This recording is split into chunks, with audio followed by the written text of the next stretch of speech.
Welcome to episode 3 of the Triple Play podcast. I'm Nick Koski alongside my co-host Owen Oszust.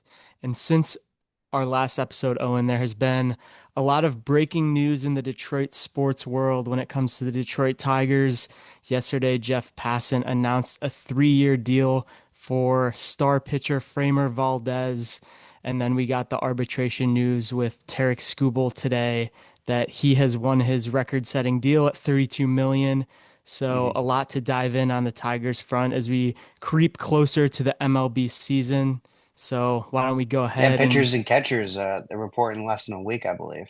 I yeah, guess it depends it's when you're listening, but yeah, it's coming up. I think first off, let's start with Tarik Skubal. I think that was very expected. I think I I would be very surprised. I think a lot of people would have been surprised if Skubal did not win that case. Um, I guess it is sort of a shame that they could not come to a resolution. You never really want to go to an arbiter, but sometimes that's just the case. Um, he went for the record of 32 million and he got it. I mean, I give him huge props for that. I think he's going to go for a record breaking contract once he hits free agency. Whenever I guess things work out with the Player Association and the MLB, and who knows what's going to happen this offseason. But whenever that happens, he's going to get a record breaking deal. He deserves it. Two-time Cy Young Award winner.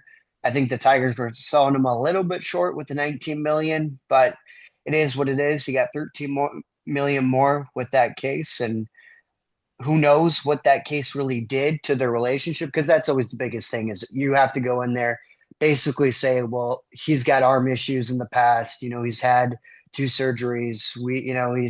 He can only throw 6 innings or something like that. Whatever you case you want to give for why he only deserved 19 million. So sometimes that ruins relationships in the past. I've heard Marcus Stroman talk about that back when he did with the Blue Jays, saying like that basically ruined any future relationship with the team, and he requested a trade. I guess in the middle of the season. So who knows what happens from it? But congratulations to Scooble. But obviously, I think the bigger news is Framber. I think I was very caught off guard by it. I don't know about you, Nick, but for Tigers fans, they should be excited. yeah, I think, how sports have kind of played out and how free agency has played out in the Detroit market over the recent years. I was not expecting that notification to pop up on a random Wednesday night that the Tigers were making Framer the highest paid left-handed pitcher of all time on a annual basis with his new salary. It's exciting. I think that, some of the pain points that Tigers fans had this offseason was the question of is this team going to spend, are they going to take Scubal's last year with the team seriously and go after it Mhm. from what everything else indicated before yesterday was the Tigers were happy with their roster.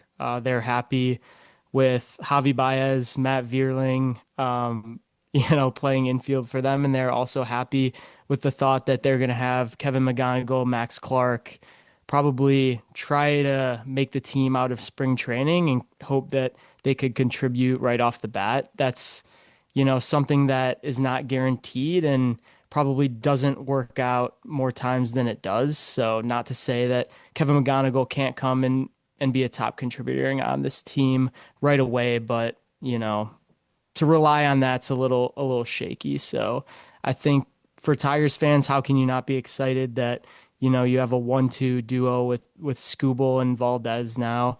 It kind of gives a little bit of glimpses into the Verlander Scherzer days. So Yeah, a little bit probably not different, as but yeah. dominant. Yeah, not as dominant as those guys, but nonetheless, you can look at this Tigers team now and make the case that they have the best pitching staff in the American League, and I think that sets them up well to definitely win the division, and most likely, compete and hopefully get to at least the ALCS and have a little bit better outcome than losing in Game 5 in the ALDS the last 2 years.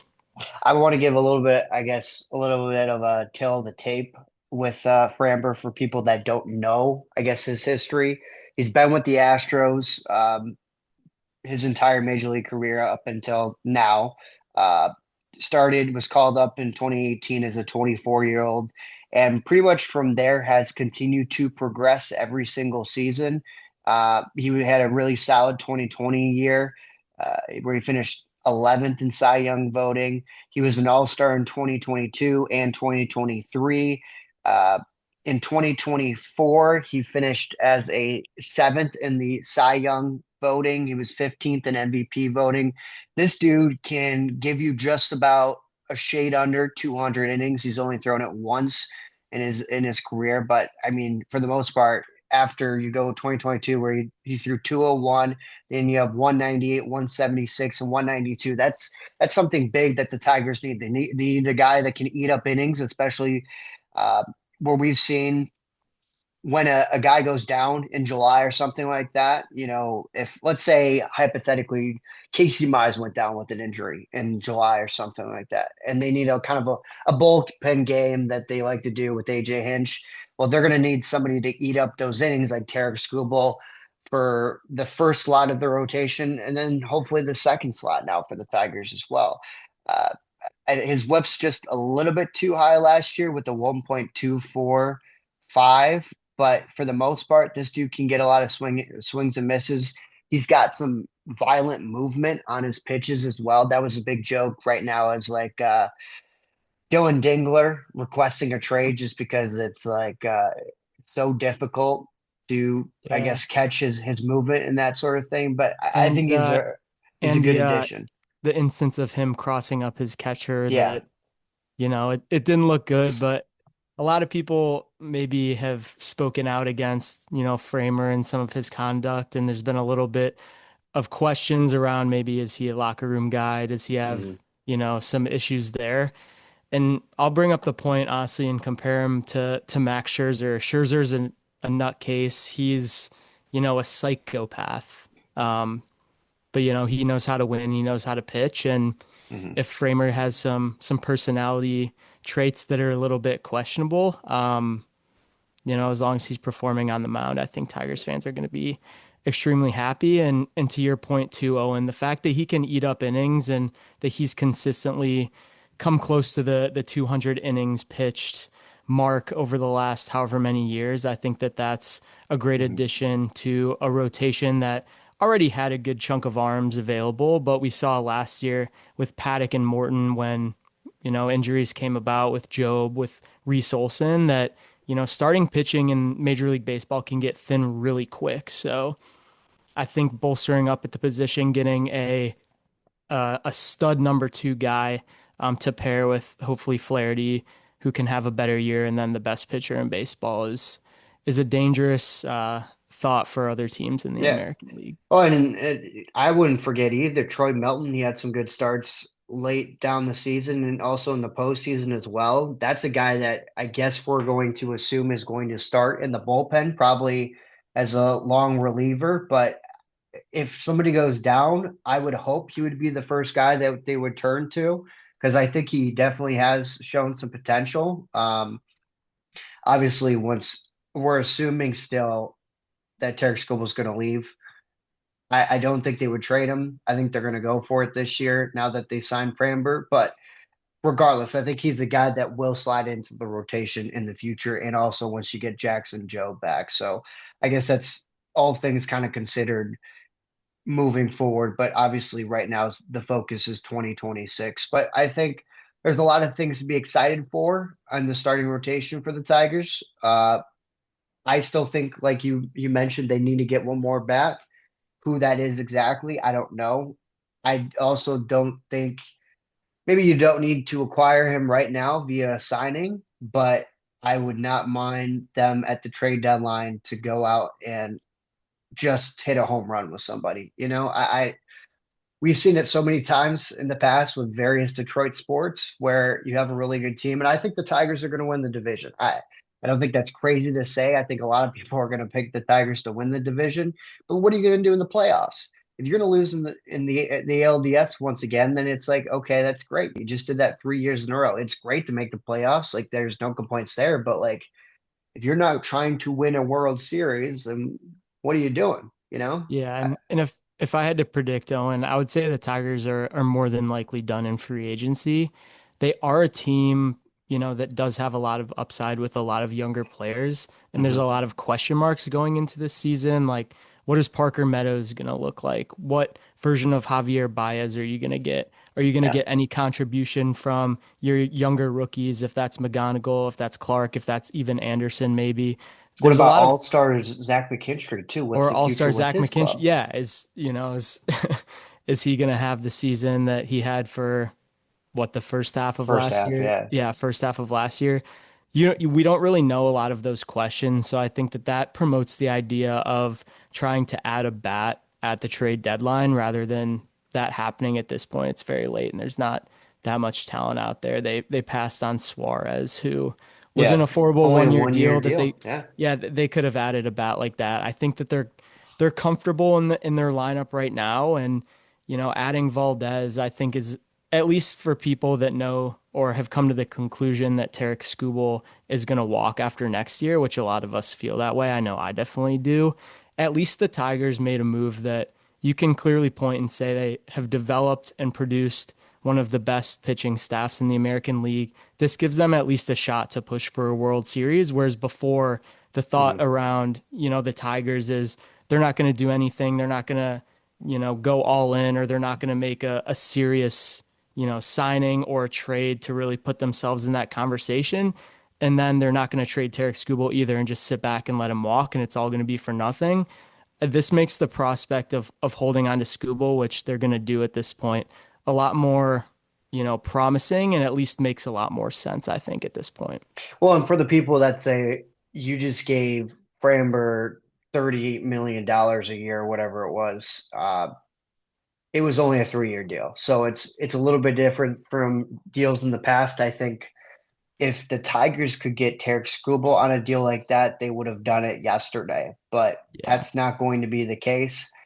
Um, Yeah, it is I what it think that is. based on this deal, I think the Tigers would offer, we're going to give you 4 years, $200 million and make Scott you the, here, Scott Harris and Chris Ilitch like shorter deals because it's yeah, less of a risk. You don't have to, I guess, necessarily worry in case Framber is a bust.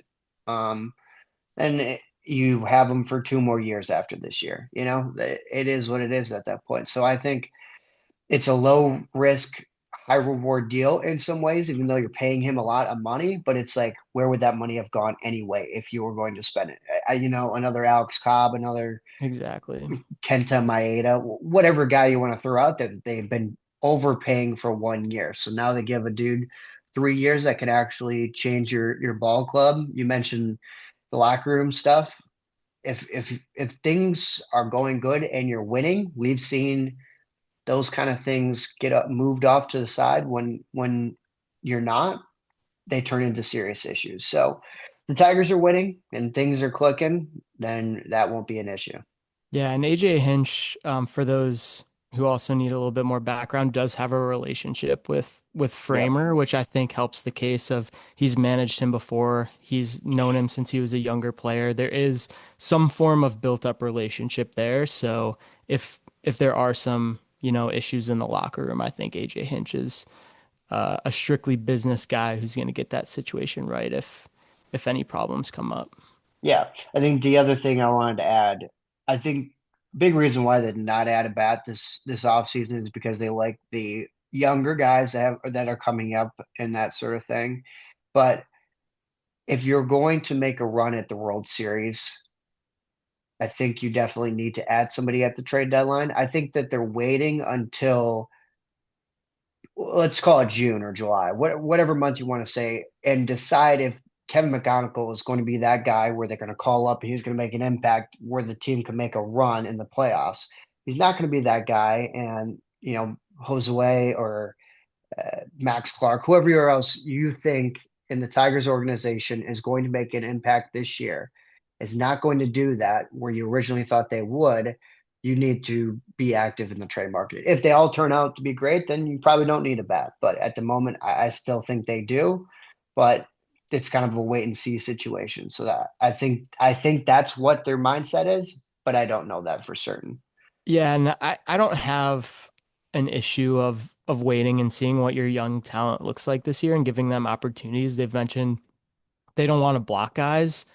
Would I like another bat to help this team? Yes, because I think it would make a big difference.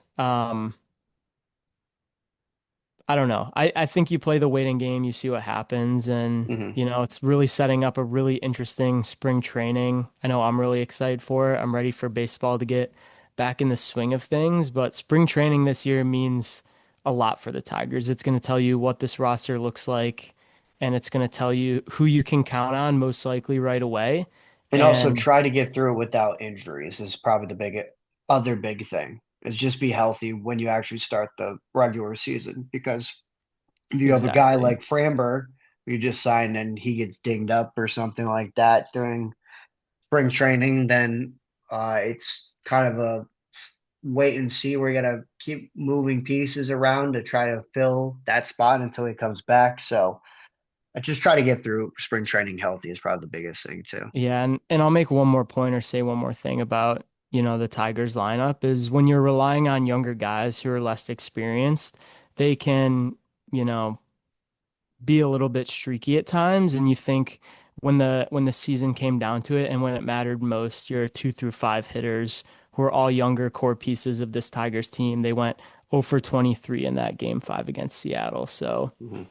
I'd love an experienced bat. They can still do that at the trade deadline, but this move was definitely a win now move, and I think you can finally look at this Tigers organization and feel like they're serious about winning this year, which We're up to gonna this go. point we haven't felt like that.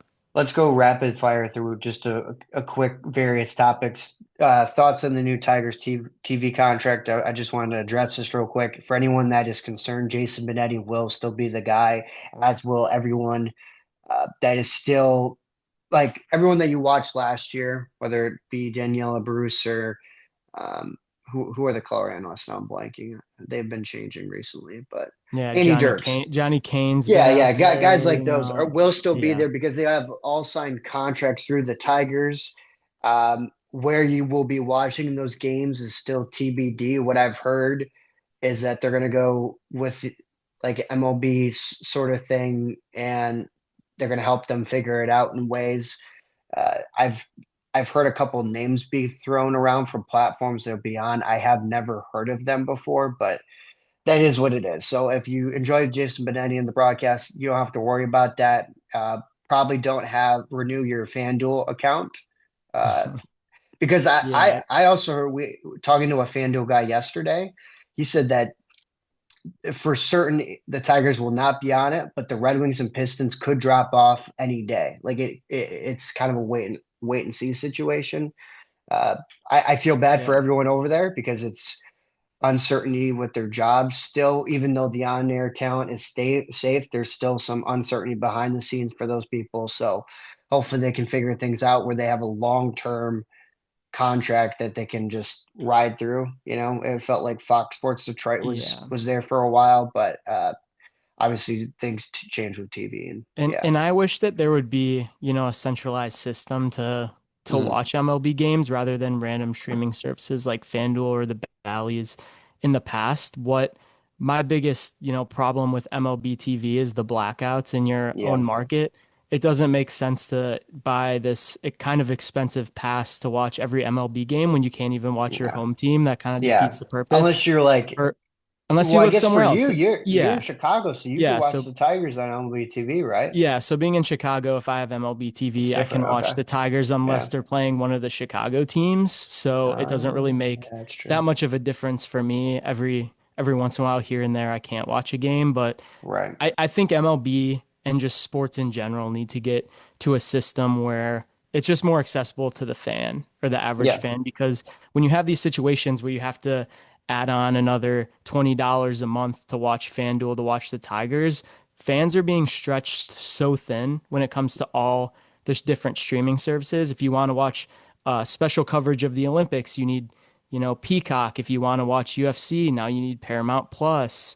But Netflix has gotten in the I game. will say I like the UFC thing better because now you don't have to pay Yeah, 99 bucks on top of ESPN Plus. But yeah. exactly. But there's all these different, streaming services like Netflix with the Christmas Day games that you have to buy up so many streaming services. So if they can get away from, a smaller service like a FanDuel and get it on a more centralized platform, that Mhm. probably won't happen, but that would just be a best case scenario for every fan.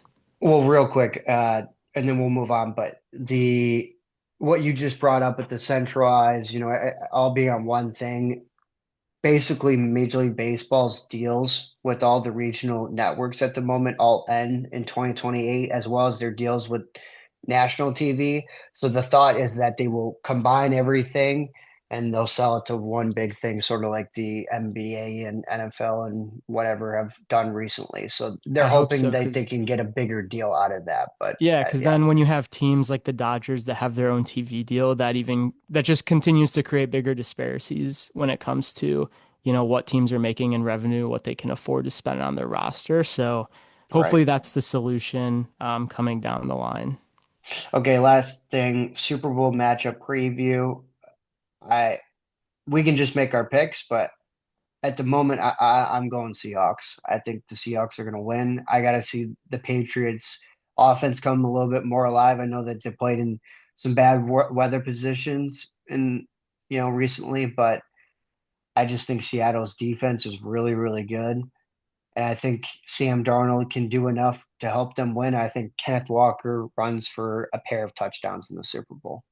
Yeah, I think K9 has a big game. For some reason, I don't have any backing. I think the Seahawks should win, but my Wow. gut is just telling me it's going to be the New England Patriots.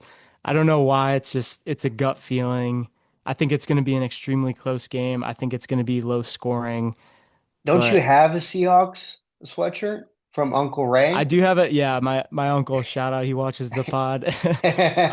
He used to live in Seattle, so when they're in the Legion of Boom, era, and the Lions were one of the worst teams in the Does he not NFL. root for them anymore? Or He does, yeah. He's oh, okay. partial for them. Wow. He also roots for the Lions more being back in Michigan, but I have Well, a that soft spot for the Seahawks, and also since McDonald's a yeah, Michigan guy, I want to see him succeed. And there's a few other players from Michigan, like Mike yeah. Morris, and some other guys. AJ Well, Barner's on the yeah. I was gonna say Seahawks. AJ Yeah, Barner so too. there's a few guys that I'm wishing well on the Seahawks, and I want the Seahawks to win. My gut's telling me Patriots, and I can't explain why. Wow. Okay. Well, if you feel that way, I'm not gonna try to sway you away from it, but I will say, for people that are wondering, I guess obviously neither of these teams are local in the state of Michigan, but you kind of brought it up. Kenneth Walker is from Michigan State. AJ Barner, Mike Morris both play at Michigan. How do you say? Is it Olu Yeah, Olawantimi? he went by Olu to make it easy for everyone. Yeah. So he's obviously in the Seahawks too. Zach Charbonnet is on them as well, but he doesn't play right now. And Montori Foster Jr., who I just actually did a story on, you can go check that out on YouTube or whatever. He used to play wide receiver at Michigan State, and now he's uh, on the practice squad or whatever. But yeah, and then Bryce Behringer, goated punter, he is on the Patriots. So we'll see if he drops some bombs for New Yeah. England when Oh, and Seattle shuts them down. I got a fun question for you. What's your favorite snack to have during the Super Bowl? Favorite snack? Yeah, what are you making as an appetizer for the Super Bowl? An appet. I'm not a big appetizer guy personally, but I I was actually just planning this out, trying to think what I'm gonna get. I might have a little bit of whiskey, a little whiskey on the rocks. I haven't drank it all yet in 2026, so Super Bowl Sunday might be my chance to break the dry streak. But yeah, I think pop popcorn's always gonna be my answer. So I'll probably go to the movie theater, get some free popcorn because we have a deal with the movie theater right next to our station, and I'm gonna get some popcorn. I'm gonna sit on the couch, have some whiskey. I'm gonna watch Bad Bunny in the halftime performance, and the Seahawks will Nice. win. Yeah, you can't beat that. I'm gonna go with shout out Sean Patel, Buffalo chicken dip. I've made it Well, before. He's got a goated recipe. I'm gonna try and recreate it you're again. gonna mess it up, Um, dude. and also shout out my company, Octagon. They give us a late start on Monday. after the Super Wow. Bowl, What which is I it, like that 3 o'clock, that is a perk two of o'clock? working in sports. Noon start. So Wow, instead of dude. a Yeah, but you could show eight up or at noon and nine, nobody would know though. no, that's not true. That's not true. But yeah, shout out them giving us a late start. Yeah, Should be a fun congratulations to Super them. Bowl Sunday, Wow. and looking forward to hopefully a Seahawks win. But Wow, those, hopefully. I Are said you I rooting want the for them? Seahawks to. I said I want the Seahawks I'm to not win, but really I think rooting for it's the anybody. Patriots. I'm not. I'll say this: I don't really care who wins, but Yeah, I hope everybody has fun. How about there we that? go. I like that. Everybody enjoy their Super Bowl Sunday. Owen, unless you have any other topics, it's been a No, great that's pretty pod. much it.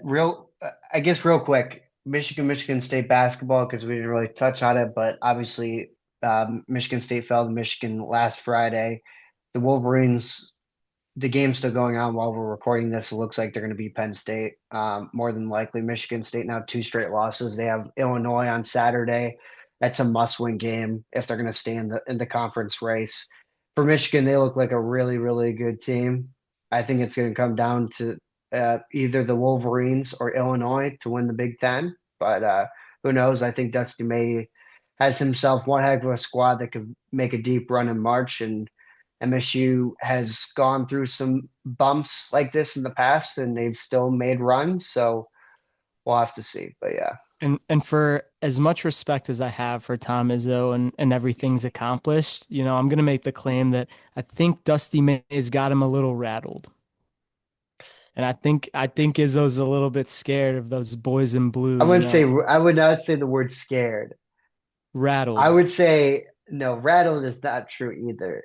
I would if I had to use a word to describe him, I would say mad because he does not like losing to Michigan. He hates it, and he Yeah, hates it even more he than doesn't Dusty love May. joy. He's never very, I very wouldn't say that. I happy. wouldn't say that, dude. I would not say that. But Uh, he does not like losing to Michigan. He's not going to have a lot of joy after that because that was his 71st birthday on Friday, too. I don't think a lot of people knew that. yeah, But and, yeah, and our first Michigan's first win at the Brez in what, 8 years? since 2018 was the last time they had won.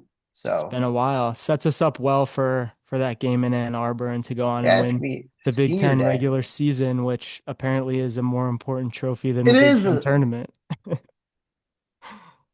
You can wrap up the podcast because I'm not arguing with you about this. But, Yeah. Michigan could very If well win it this year. for those that listen to the podcast, leave some comments or some thoughts on if the Big Ten tournament or the Big Ten regular season championship in basketball is more important. Uh, and we can talk more about that on another day. But yeah, I mean, Uh, Michigan's just got some big time players to lean on in big time situations, and Yaxel they're set up really Morez. well. Yeah, I mean, a guy can make some big buckets too. They got some guys on that team. They're not banged up right now either, which helps. But yeah, if Yaxel keeps playing at a really high level like he has, and Morez, transferring over from Illinois, he's they've gotten every juice out of him for this year. I And mean, Mara's yeah, he's a a monster guy. down low. Yeah, he's So pretty good. Pretty good. gonna be a fun March. All right, everybody. Thank you guys for listening to this episode of the Triple Play Podcast. Enjoy your Super Bowl Sunday, and we will see you guys on the next one.